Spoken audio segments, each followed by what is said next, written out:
वजीर आला रेवंत रेड्डी ने सवाल उठाया कि क्या वजीर-ए-आज़म मोदी 42% रिजर्वेशन का मुतालबा पूरा करेंगे या अपनी कुर्सी छोड़ेंगे। रेवंत रेड्डी ने पेशगोई की कि 2029 के इंतखाबात में बीजेपी को 150 से ज्यादा सीटें नहीं मिलेंगी। उन्होंने के टीआर पर तनकीद करते हुए कहा कि हमारा एहतजाज ड्रामा कहने वाले के टीआर खुद ड्रामा राव हैं। रेवंत रेड्डी ने इल्जाम लगाया कि टीआर का पूरा खानदान ही ड्रामाबाजों का खानदान है। उन्होंने सवाल किया कि बीआरएस ने कांग्रेस के बीसी रिजर्वेशन एहतजाज में क्यों हिस्सा नहीं लिया। रेवंत रेड्डी ने कहा कि सीआर का खानदान बीसी रिजर्वेशन के मामले पर अंदरूनी तौर पर तकसीम हो चुका है। उन्होंने कहा कि अवाम बीजेपी और बीआरएस दोनों की साजिशों को समझ चुके हैं। रेवंत रेड्डी ने बीजेपी पर दलित, बीसी और अक़लियतों के हक तलफी का इल्जाम लगाया।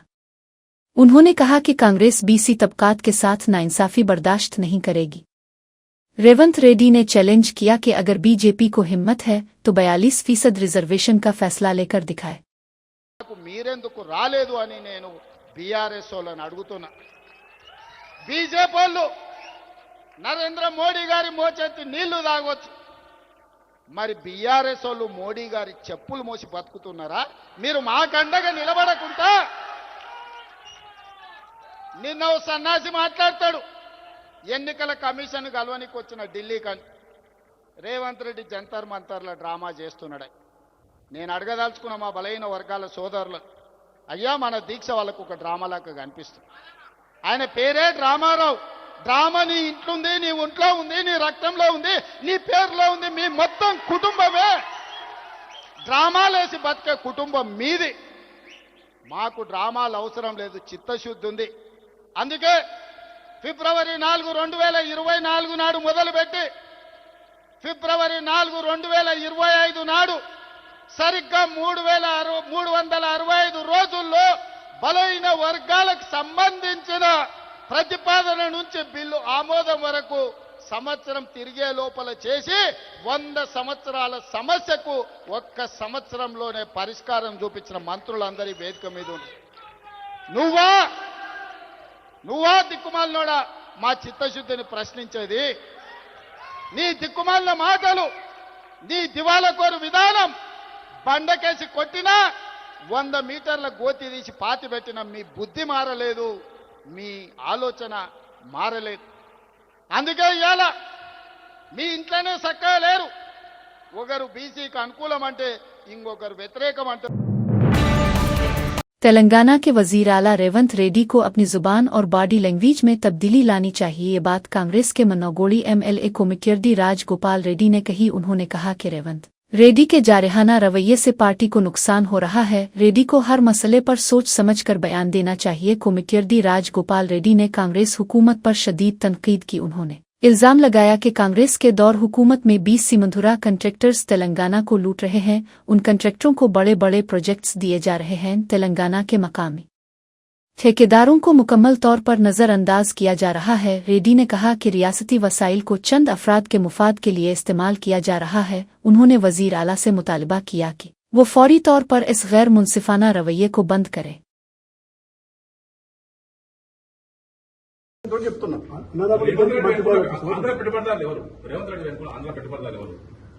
మీకు 1, 2, 3, 4, 5, 6, 20 మంది ఉన్నారు। ఈ రాష్ట్రాన్ని దోసుకుంటున్న ఇప్పుడు కూడా రాబోయే రోజుల్లో సమయం వచ్చినప్పుడు వాళ్ళ బండారం బయట పెడతా।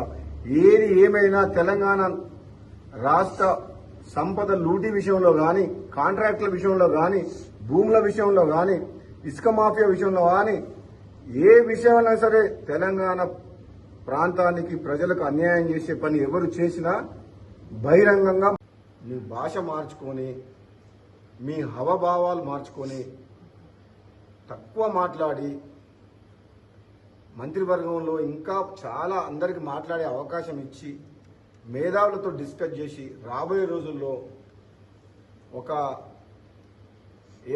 మంచి ప్రశాంతమైన వాతావరణంలో, అంటే దాన్ని ఏమంటారంటే ఒక కూల్ మైండ్ తోటి, ఆవేశం అక్కర్లేదు। ఇంకా 3.5 ఏళ్ల గవర్నమెంట్ ఉంది, ముఖ్యమంత్రి మీరే ఉంటారు। ఆ తర్వాత ఎవరుంటారు అనేది అప్పుడు చూద్దాం। తర్వాత ఎలక్షన్స్ అయిన తర్వాత కాంగ్రెస్ పార్టీ హైకమాండ్ ప్రజలు తీర్పిచ్చిన దాన్ని బట్టి నిర్ణయం చేద్దాం। అప్పటి వరకు మీరే ఉంటారు। అప్పటిదాకా ఆవేశపడకుండా, గంటలు మాట్లాడకుండా, ఆ గంటలు అనే స్పీచ్లు తక్కువ చేసి పని మీద ఎక్కువ శ్రద్ధ చూపిస్తే మంచిదని చెప్పి నా సలహా। ఇంతకంటే ఎక్కువ నేను చెప్పలేను. साबिक वजीर सत्यावती राठौड़ ने वजीर आला रेवंत रेड्डी पर सख्त तनकीद की। उन्होंने कहा कि रेवंत रेड्डी इंदिरा गांधी के नाम पर इक़्तिदार में आए हैं, लेकिन ख्वातीन की इज्जत करना नहीं जानते। सत्यावती राठौड़ ने इल्जाम लगाया कि कांग्रेस हुकूमत ख्वातीन के प्रोटोकॉल और हुकूक का एहतराम नहीं कर रही। उन्होंने कहा कि सरकारी मीटिंग्स में ख्वातीन को मुनासिब तहफ़्फ़ुज़ देने की दरख्वास्त की गई थी, लेकिन कांग्रेस हुकूमत ने इस मुतालबे को नज़रअंदाज कर दिया। उन्होंने कहा कि ख्वातीन के वक़ार के तहफ़्फ़ुज़ के लिए हुकूमत को संजीदा इक़दामात करने चाहिए। सत्यावती राठौड़ ने कहा कि रेवंत रेड्डी की क़यादत में ख्वातीन के मसाइल को मुसलसल नज़रअंदाज किया जा रहा है। उन्होंने इल्ज़ाम लगाया कि कांग्रेस हुकूमत को ख्वातीन के तहफ़्फ़ुज़ की कोई परवाह नहीं है। सत्यावती राठौड़ ने कहा कि अवाम जल्द ही कांग्रेस को इस रवैये की सज़ा देगी। उन्होंने मुतालबा किया कि हुकूमत फ़ौरी तौर पर ख्वातीन के हुकूक के तहफ़्फ़ुज़ के लिए सख्त क़वानीन नाफिज करे। రేవంత్ రెడ్డి గారి పాలనకు ఒక మచ్చుతునిగా మొన్ననే పత్రికల్లో వచ్చింది. రేవంత్ రెడ్డి గారి పాలన అంటే ఇందిరమ్మ రాజ్యం, ఇందిరమ్మ పాలన, ప్రజా పాలన అని చాలా గొప్పగా చెప్తారు. ప్రతిదానికి ఒక మహిళను, ఇందిరాగాంధీ గారిని ముందు పెడతారు. ఆ పేరును వాడుకొని అధికారంలోకి వచ్చిన రేవంత్ రెడ్డి గారిని మాత్రం మహిళల్ని గౌరవించాలన్న ఇంగిత జ్ఞానం, మహిళల్ని గౌరవంగా చూసుకోమంటే మేమేం నిన్ను మమ్మల్ని పీటలేసి కూర్చోబెట్టమనట్లేదు. మాకుండే ప్రోటోకాల్ ప్రకారం వారికి ఉండే హక్కు అది. మరి దాన్ని మాత్రమే కాపాడమని, దానికి మాత్రమే రక్షణ ఇవ్వమనంటే అక్కడ కూడా సోయలేదు. ఒకవైపు మహిళ పేరు చెప్పి అధికారంలోకి వస్తారు, ఆమె పేరు మీద పాలన సాగుతుంది అని చెప్తారు. కానీ ఇక్కడేమో మహిళలకు రక్షణ లేదు. మహిళలకే కాదు, రాష్ట్రంలో బీఆర్ఎస్ పార్టీ శాసనసభ్యులు ఎక్కడున్నా కూడా ఇదే తీరును అవలంబిస్తున్నారు. ఇన్ని రోజులు మీరు కొత్తగా వచ్చిరు, ఏదో కొత్తగా పెత్తనం వచ్చింది, 4 రోజులు మరి మేము సహించాం. కానీ రాబోయే రోజుల్లో ఇలాంటి ఘటనలు పునరావృతమైతే తప్పకుండా అక్కడ దానికి బాధ్యులైన కాంగ్రెస్ పార్టీ నాయకులు కావచ్చు, ప్రజాప్రతినిధులు కావచ్చు, వారికి సరైన రీతిలో బుద్ధి చెప్పే విధంగా మేము తప్పకుండా బీఆర్ఎస్ పార్టీ మేము పనిచేస్తామని చెప్పి నేను ఈ సందర్భంగా తెలియజేస్తాను. तेलंगाना के नजरिया साज प्रोफेसर जयशंकर सर की जयंती के मौके पर तेलंगाना जागृति आउयर बेओद 29वां तकारीब मुनक्किद हुई। MLC कविता कलवाकुंतला ने तेलंगाना जागृति के दफ्तर में जागृति झंडे को लहराया। इस मौके पर प्रोफेसर जयशंकर सर की तस्वीर पर फूल चढ़ाकर खराज अकीदत पेश किया गया। कविता ने कहा कि तेलंगाना जागृति तंजीम तेलंगाना के वजूद, वसाइल और सकाफत के तहफ़्फ़ुज़ के लिए कायम की गई है। उन्होंने कहा कि प्रोफेसर जयशंकर की कुर्बानियां तेलंगाना के हर फर्द के लिए मशअला हैं। कविता ने नौजवानों से अपील की कि वो तेलंगाना की सकाफत और तारीख़ के तहफ़्फ़ुज़ के लिए आगे आएं। उन्होंने कहा कि जागृति तंजीम तेलंगाना के अवामी मसाइल पर मुसलसल काम करती रहेगी। कविता ने प्रोफेसर जयशंकर के नज़रियात को नई नस्ल तक पहुंचाने का अज़्म जाहिर किया। तकरीब में जागृति कारकुनों और मुख्तलिफ शुबों से ताल्लुक़ रखने वाले अफराद ने शिरकत की। कविता ने कहा कि तेलंगाना की शनाख्त और सकाफत को आलमी सतह पर पहचान दिलाने के लिए जागृति का किरदार कलीदी रहेगा। తెలంగాణ ప్రాంత అస్తిత్వ పరిరక్షణ, తెలంగాణ ప్రాంత వనరుల పరిరక్షణ, తెలంగాణ ప్రాంత సాంస్కృతిక వైరుధ్యం యొక్క పరిరక్షణ కోసం ఏర్పాటైనటువంటి సంస్థ తెలంగాణ జాగృతి అనే సంస్థ.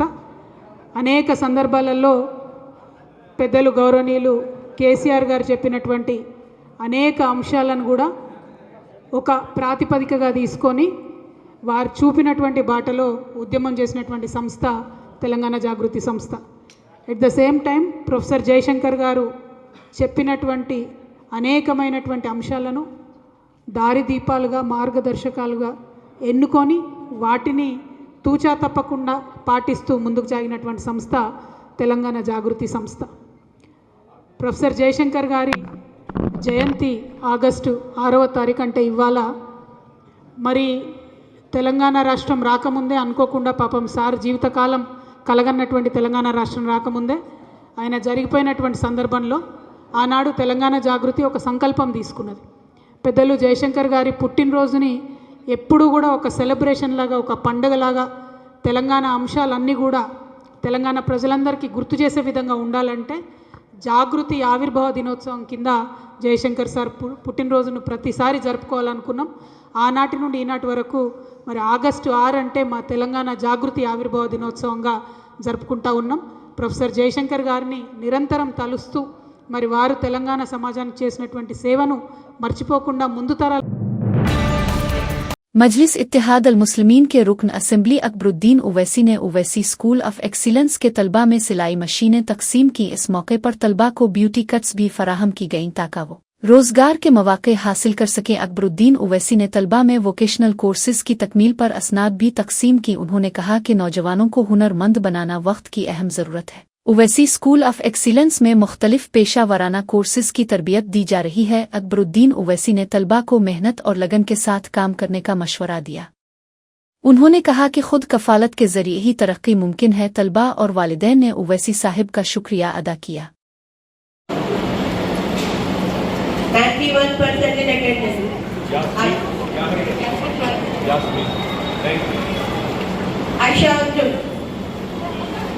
Ayesha Anjum, Nusrat Begum, Ayesha Anjum, Triveni, आजम, इधर आओ इधर, Bharti, भारत, Karina Fatima, चल, Munida Begum, नसरीन बेगम, ले ली, Nasreen Begum, चलिए चलिए नसरीन बेगम, चलिए पीछे पीछे जाओ Nusrat Fatima,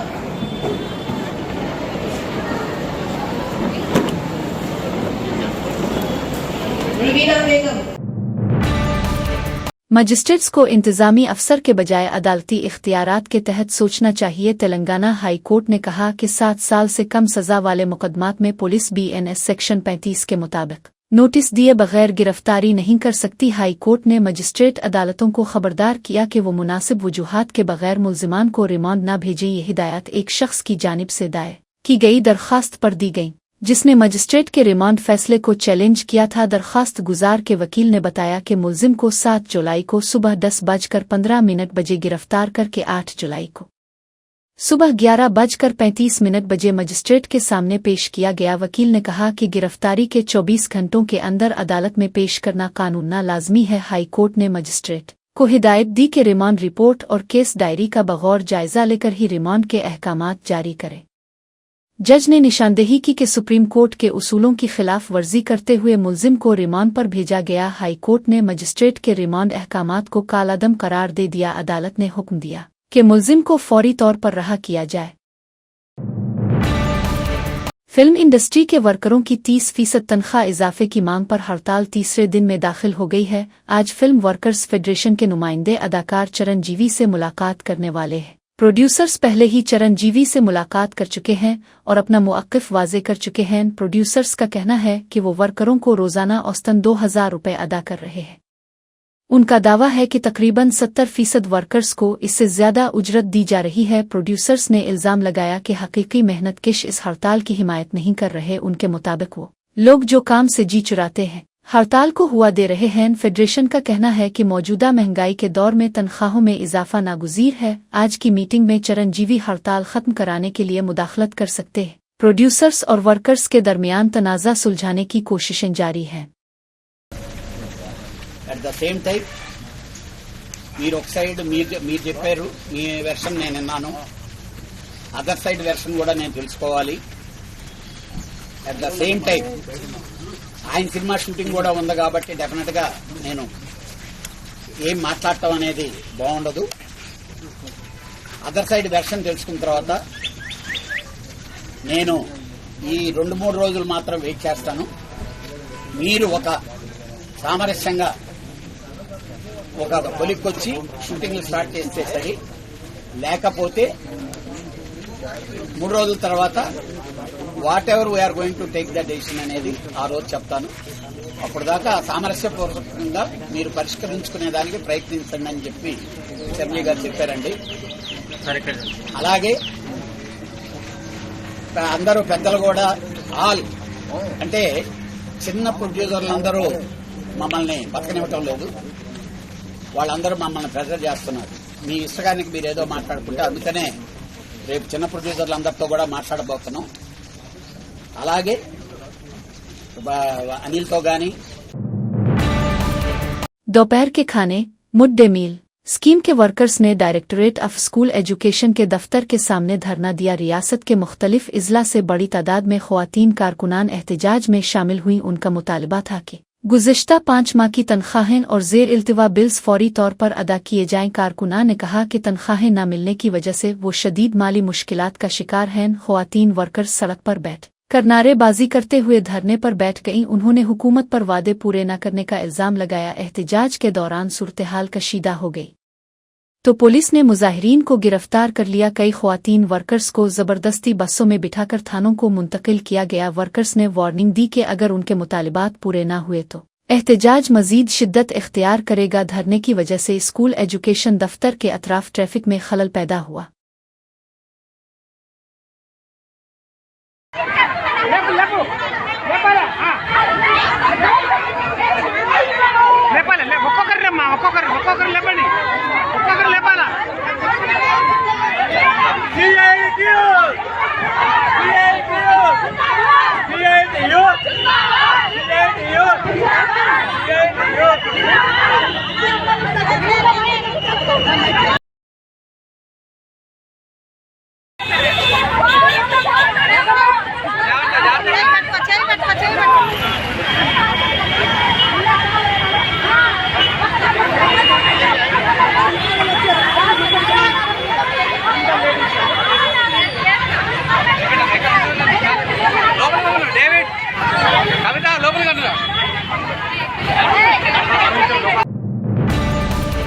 राजना सिरसल्ला जिला के गंभीरावपेट मंडल के कोठापली गांव में किसानों ने जबरदस्त एहतजाज किया। किसानों ने कांग्रेस डाउन डाउन और रेवंत रेड्डी डाउन डाउन के नारे लगाए। उनका मुतालबा था कि हुकूमत बगैर कटौतियों के मियारी बिजली फराहम करे। किसानों ने कहा कि लो वोल्टेज की वजह से फसलों को शदीद नुकसान हो रहा है। किसान सड़कों पर बैठकर धरना देते हुए हुकूमत के खिलाफ गुस्सा जाहिर किया। उनका कहना था कि कई दिनों से मसला हल न होने पर वो एहतजाज पर मजबूर हुए हैं। किसानों ने बिजली हुक्काम पर भी लापरवाही का इल्जाम लगाया। एहतजाज की वजह से ट्रैफिक में खलल पड़ा और मकामी पुलिस ने हालात पर काबू पाया। किसानों ने वार्निंग दी कि अगर फौरी इक़दामात न किए गए तो वो बड़े पैमाने पर एहतजाज करेंगे। हुकूमत को किसानों के मसाइल को संजीदगी से हल करने का मुतालबा किया गया। भैंसा से निजामाबाद जा रही आरटीसी बस में एक खातून ने आधार कार्ड का मसला उठा दिया। बस कंडक्टर ने खातून को मुफ्त टिकट देने से इनकार कर दिया क्योंकि उनका आधार कार्ड पुराना था।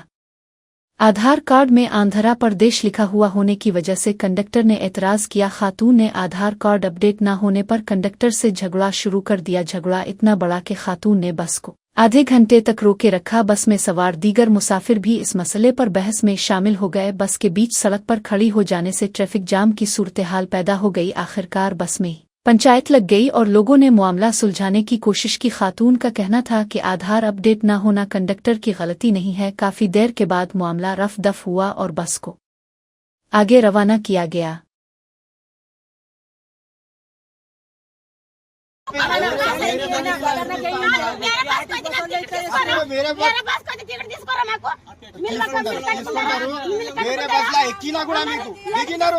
नहीं जी आंध्र भैया वो पुराना उम्मड़ी आंध्र प्रदेश था ना, उम्मड़ी आंध्र प्रदेश था ना, वो आधार कार्ड तेलंगाना का आधार कार्ड अपडेट करके चलाना है। तेलंगाना आधार कार्ड नहीं, हिंदी में बोलता हूँ, हिंदी में बोलता हूँ, तेलुगु में बोल, जब से तेलुगु में बोल। మేము ఎప్పుడైనా ఈవిడి మీద పోయినాము, ఇవాళ ఆయన కొత్త చేస్తున్నాడు మాకు ఆధార్ కార్డు అవినాడు ఇవినాడు అనుకుంటా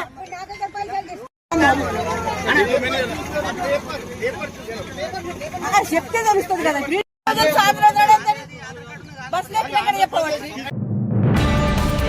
जगतियाल जिला के आरटीओ बेदरू नाइक को एसीबी ने रिश्वत लेते हुए रंगे हाथों गिरफ्तार कर लिया। बेदरू नाइक ने जेसीबी मशीन छोड़ने के बदले शशिधर नामी शख्स से 22,000 रुपए रिश्वत ली। ये वाकया जगतियाल आरटीओ दफ्तर में पेश आया, जहां एसीबी ने ट्रैप करके कार्रवाई की। बेदरू नाइक इसी माह की 31 तारीख को रिटायर होने वाले थे। ये टर्मिनेट से चंद दिन पहले ही वो बदनवानी के इल्जाम में पकड़े गए एसीबी हुक्काम ने बेदरू नाइक के साथ उनके ड्राइवर को भी गिरफ्तार किया है। ड्राइवर पर भी रिश्वत के लेन देन में मुआवनत का इल्जाम है। एसीबी ने दोनों को हिरासत में लेकर मजीद तफ्तीश शुरू कर दी है। उहदेदारों का कहना है कि बदनवान अफसरों के खिलाफ सख्त कार्रवाई जारी रहेगी। इस वाकया से आरटीओ दफ्तर में खलबली मच गई है।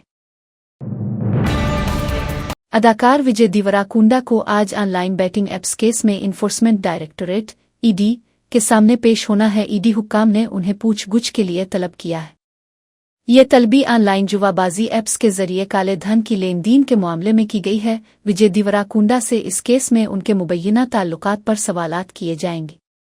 ईडी इस बात की छानबीन कर रही है कि फंडिंग और प्रमोशन के सिलसिले में कुन शख्सियात का किरदार रहा है। विजय देवराकुंडा से पहले भी कई सेलिब्रिटीज से इस केस में पूछगुछ हो चुकी है। जराये के मुताबिक विजय देवराकुंडा ने उन एप्स के कई प्रोग्राम्स में शिरकत की थी। ईडी हुक्काम उनसे माली लेन देन और इवेंट्स के बारे में तफसीलात हासिल करेंगे। ये केस गैर कानूनी बैटिंग नेटवर्क्स और मनी लॉन्ड्रिंग के पहलुओं पर मबनी है।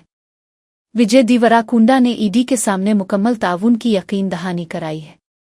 अदाकार विजय देवराकुंडा ने मीडिया चैनल्स पर इल्जाम लगाया कि उन्होंने गलत तरीके से उनका नाम बैटिंग एप्स के साथ जोड़ दिया। उन्होंने वजाहत की कि वो सिर्फ गेमिंग एप्स के प्रमोशन से वाबस्ता रहे हैं, जिनका बैटिंग एप्स से कोई ताल्लुक नहीं है। विजय देवराकुंडा ने कहा कि गेमिंग एप्स मुल्क में कानूनी हैसियत रखती हैं। उन्होंने खास तौर पर A23 ऐप का जिक्र करते हुए कहा कि ये एक लीगल गेमिंग ऐप है। उन्होंने मजीद कहा कि यही apps India cricket team, women's cricket team, Olympics और IPL टीमों को स्पॉन्सर करती हैं। देवराकुंडा ने अपनी तमाम बैंक लेन देन की तफसीलात ईडी के हवाले कर दी हैं। उन्होंने कहा कि वो सिर्फ कानूनी तौर पर मंजूर शुदा गेमिंग एप्स की ही प्रमोशन करते हैं। मीडिया चैनल्स को चाहिए कि वो उन पर लगाए गए झूठे इल्जामात को फौरी तौर पर हटा दें। उन्होंने कहा कि सच को तोड़ मरोड़ कर पेश करने से उनकी साख को नुकसान पहुंच रहा है। विजय देवराकुंडा ने जोर देकर कहा कि वो कानून के दायरे में रहकर ही तमाम सरगर्मियां अंजाम दे रहे हैं। మీ ఛానళ్ళల్లో హెడ్లైన్స్ స్క్రోలింగ్లో ఇల్లీగల్ బెట్టింగ్ యాప్స్లో నాకు పిలిచారని స్క్రోలింగ్ నడుస్తుంటుంది, హెడ్లైన్స్ నడుస్తుంటుంది నాకు తెలుసు. కానీ ఫస్ట్ దాన్ని గేమింగ్ యాప్స్ క్లారిఫికేషన్ గురించి విజయ్ దేవరకొండని పిలిచారు అని ఫస్ట్ ఆ హెడ్లైన్ మీరు నా గురించి మార్చాలి. ఎందుకంటే బెట్టింగ్ యాప్స్ ఇన్వెస్టిగేషన్ తప్పకుండా నడుస్తుంది. కానీ మనని పిలిచింది వాళ్ళకు కూడా తెలియదు మన పేరు ఎందుకు వచ్చిందో. బట్ మన పేరు వచ్చినందుకు వాళ్ళు వెరిఫికేషన్ చేసుకొని వాళ్ళు డెలిజెన్స్ తీసుకోవాలి. మనం చేసింది గేమింగ్ యాప్స్కి ఎండోర్స్మెంట్. గేమింగ్ యాప్కి బెట్టింగ్ యాప్కి అసలు సంబంధమే లేదు. గేమింగ్ యాప్స్ అనేటివి completely legal, recognised by the government, licensed as a business. వాళ్ళకి GSTలు, TDSలు, కంపెనీలు, it's fully registered, recognised by supreme court and various state governments. అది గేమింగ్ యాప్. అటువంటిది A23. ఇప్పుడు క్విక్గా డౌట్ ఉన్న వాళ్ళకి క్విక్గా మీరు గూగుల్లోకి వెళ్ళి టాప్ గేమింగ్ యాప్స్ అని కొడితే కొన్ని వస్తాయి. A23తో సహా My11 circle, Dream11, MPL, Zupi ఇట్లాంటివి. आसिफ नगर के सैयद अली गोड़ा इलाके में रात देर गए सालगिरह की तकरीब हंगामे में तब्दील हो गई। तकरीब में नौजवानों ने सड़कों पर DJ म्यूजिक के साथ जबरदस्त शोर शराबा किया। नौजवानों ने तलवारें लहराकर अवाम में खौफ व हरास फैला दिया। रोड ब्लॉक करने और ऊंची आवाज में म्यूजिक चलाने की वीडियोज सोशल मीडिया पर वायरल हो गईं। पुलिस ने वीडियोज का नोटिस लेते हुए अज खुद सुमोटो कार्रवाई शुरू की। इस वाकया पर मुताल्लिका नौजवानों के खिलाफ FIR दर्ज कर ली गई। पुलिस ने उनके खिलाफ अवामी खलल, शोर व होल और असलहा कानून के तहत मुकदमा दर्ज किया है। इलाका मकीनों ने भी नौजवानों की इस हरकत पर शदीद नाराजगी का इजहार किया। पुलिस का कहना है कि कानून हाथ में लेने वालों के खिलाफ सख्त कार्रवाई की जाएगी। तकरीब के मुंतजिमीन को भी पूछगुछ के लिए तलब किया गया है। वजीर आजम नरेंद्र मोदी ने कहा कि उकसत भारत, तरक्की याफ्ता भारत का ख्वाब जरूर पूरा होगा। उन्होंने कहा कि ये ख्वाब हम सब की इज्तिमाई कोशिशों से ही हकीकत बनेगा। मोदी ने जोर देकर कहा कि हमें मिलकर भारत को दुनिया की तीसरी सबसे बड़ी मईशत बनाना है। उन्होंने कहा कि मेक इन इंडिया और आत्मनिर्भर भारत, खुद कफील भारत की कामयाबी की कहानी भी हमें ही लिखनी है। वजीर आजम ने अवाम से अपील की कि वो इस अज़्म के साथ आगे बढ़ी। उन्होंने कहा कि भारत की तरक्की में हर शहरी का किरदार अहम है। मोदी ने कहा कि भारत का नौजवान तबका मुल्क की तरक्की का इंजन बनेगा। उन्होंने कहा कि हुकूमत सनत, ज़राअत, टेक्नोलॉजी और तालीम के शुबों में भरपूर सरमायाकारी कर रही है। वज़ीर आज़म ने कहा कि उनकसत भारत का ख्वाब सिर्फ हुकूमत का नहीं बल्कि पूरे मुल्क का है। मोदी ने अवाम से अपील की कि वो मुत्तहिद होकर भारत को तरक्की की नई बुलंदियों पर ले जाने का अहद करे। जब ब्रांड्स की बात हो तो दुनिया की नजर इंडियन ब्रांड्स पर जाए। जब एजुकेशन की बात हो तो विश्व से स्टूडेंट्स भारत आए। हम भारत की ताकत को बढ़ाने के लिए क्या कुछ कर सकते हैं, ये भी हमारे जीवन का ध्येय होना चाहिए। साथियों, जब सफल राष्ट्र आगे बढ़ते हैं तो अपनी सकारात्मक विरासत को त्यागते नहीं हैं, वो उसे संरक्षित करते हैं।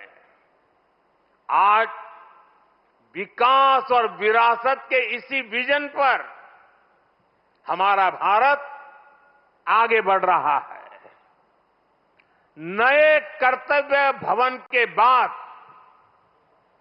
ये बिहार में सर के नाम पर दिल्लतों, पसमानदा तबकात, आदिवासियों और अकलियतों के वोट काटे जा रहे हैं। परदेसी मजदूरों के हुकूक भी छीने जा रहे हैं। हमारी मांग है कि पार्लियामेंट में सर के मसले पर तफसीली बहस कराई जाए। तमाम अपोजिशन पार्टियां इस मुतालबे पर मुत्तफिक हैं, लेकिन हुकूमत बहस के लिए तैयार नहीं है। कांग्रेस सदर और राज्यसभा में अपोजिशन लीडर मल्लिकार्जुन खड़गे ने कहा कि हम हुकूमत पर मुकम्मल दबाव डालेंगे। अगर हुकूमत बहस के लिए तैयार नहीं होती तो ये समझा जाएगा कि वो आइन और जमहूरियत पर यकीन नहीं रखती। मल्लिकार्जुन खड़गे ने कहा कि अवामी हुकूक के तहफ़्फ़ुज़ के लिए सर पर बहस इंतहाई ज़रूरी है। उन्होंने इल्ज़ाम लगाया कि हुकूमत जानबूझकर महरूम तबकात की आवाज़ दबाने की कोशिश कर रही है। खड़गे ने कहा कि कांग्रेस और दीगर जमातें सर के मसले पर पार्लियामेंट के अंदर और बाहर जिदोजहद जारी रखेंगी। उन्होंने अपील की कि अवाम भी अपने हुकूक के लिए मुत्तहिद होकर हुकूमत पर दबाव डालें। कुछ नहीं है तो ये हमारी मांग है, सब मिल के लड़ रहे हैं। मैं सबको धन्यवाद देता हूँ कि ये मुद्दे पे सभी अपोजिशन पार्टी के लोग एक हैं, लेकिन सरकार अलग है, वो मान रही नहीं। हम मनवाएंगे, हम कोशिश करेंगे। अगर नहीं मानते तो हम ये समझेंगे कि डेमोक्रेसी को, कॉन्स्टिट्यूशन को ही वो नहीं मानेंगे। और एक कॉन्स्टिट्यूंट असेंबली के डिबेट में है कि सेपरेट, एक तो सेपरेट सिक्योरिटी का भी क्वेश्चन आया था, तो मैं उसकी बात अब नहीं करता, लेकिन कम से कम हमारे हकूक के लिए, हमारे वोट का हिफाजत के लिए, हमारे नागरिकों की हिफाजत के लिए ये चर्चा जरूर है। हम करना चाहते हैं इसको, और आपके सामने यही बात रखने के लिए। समाजवादी पार्टी के रुकन पार्लियामेंट अखिलेश यादव ने कहा कि हर रुकन लोकसभा में अपने ख्यालात का इजहार करने आया है, लेकिन हुकूमत किसी की बात सुनने के लिए तैयार नहीं है। अखिलेश यादव ने इल्जाम लगाया कि हुकूमत बहस से बच रही है। उन्होंने कहा कि हुकूमत की खामोशी से जमहूरी अक़दार को नुकसान पहुंच रहा है। अखिलेश ने कहा कि अपोजिशन अपनी आवाज़ दबने नहीं देगी। हम सर के मामले पर मुसलसल अपनी आवाज़ बुलंद करते रहेंगे। हुकूमत चाहे जितना दबाव डाले, हम अवाम के मसाइल पर पीछे नहीं हटेंगे। उन्होंने कहा कि पार्लियामेंट में बहस और मुबाहिसा जमहूरियत की रूह है। अखिलेश यादव ने हुकूमत पर तानाशाही रवैया इख्तियार करने का इल्जाम लगाया। उन्होंने ऐलान किया कि समाजवादी पार्टी अवामी मुफाद के इश्यूज पर जिदोजहद जारी रखेगी। लोकसभा में हम लोग सब आए बहस के लिए, अपनी बात रखने के लिए, और सरकार हमारी बहस सुनना नहीं चाहती और स्वीकार नहीं कर रही है। ये एसआईआर को लेकर के लगातार हमारी आवाज़ इसी तरह उठती रहेगी। लेकिन उससे भी महत्वपूर्ण सवाल ये है कि उत्तर प्रदेश के बड़े पैमाने पे जिलों में बाढ़ है। जो राहत सामग्री या इस परेशानी में जो सरकार को मदद करनी चाहिए वो सरकार नहीं कर पा रही है। जानवर कहाँ हैं, जो बच्चे हैं या जो उनकी खेती बाड़ी। जम्मू और कश्मीर के साबिक गवर्नर सत्यपाल मलिक के इंतकाल पर आज़ाद समाज पार्टी के सदर और रुकन पार्लियामेंट चंद्रशेखर आज़ाद ने गहरे दुख का इजहार किया। उन्होंने कहा कि एक इंतहाई अफसोसनाक लम्हा है। चंद्रशेखर आजाद ने कहा कि सत्यपाल मुख से हमने बहुत कुछ सीखा है। उनका कहना था कि मुख एक ईमानदार और साफ गो शख्सियत थे। उन्होंने हमेशा अवामी मसाइल पर बेबाकी से आवाज उठाई। चंद्रशेखर ने कहा कि मुख की सादगी और उसूलों की सियासत नौजवानों के लिए मशल्ला है। उन्होंने कहा कि सत्यपाल मलिक ने अपने दौर में किसानों और मजदूरों के हक में कई बार हुकूमतों को ललकारा। मुख के इंतकाल से मुख की सियासत में एक खला पैदा हो गया है। चंद्रशेखर आजाद ने उनके अहल खाना से तज़ियत का इजहार किया। उन्होंने दुआ की कि खुदा सत्यपाल मुख की मग़फ़िरत फरमाए और अहल खाना को सब्र दे।